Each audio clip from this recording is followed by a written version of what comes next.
Hello mga ka-SCAS, taus-pusong pasasalamat ang ibinahagi ng isang lola kay Maine Mendoza Atayde na ipinarating nito sa pamamagitan ng isang video.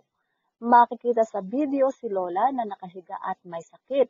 Kitang-kita kay Lola ang saya sa natanggap na regalo sa kanyang idolo na si Maine Mendoza Atayde.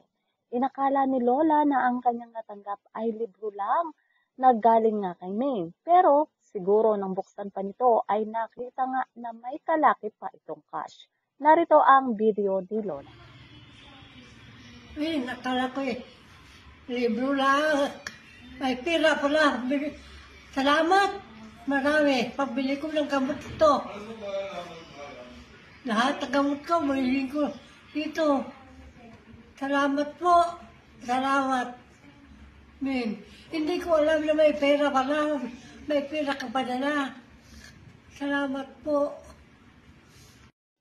Makikita nga si Lola na kahit medyo hirap magsalita ay pinilit niyang pasalamatan si Maine Mendoza Atayde sa ibinigay sa kanya. Sabi ni Lola, lahat ng pera na pinadala ni Maine ay ibibili niya ng gamot. So mga ka-SCAS, yan nga po ang ating balitaan. At kung inyong naibigan, put your comment down below. At syempre, huwag kakalimutang mag-like, share, and subscribe. Credit po ang video sa may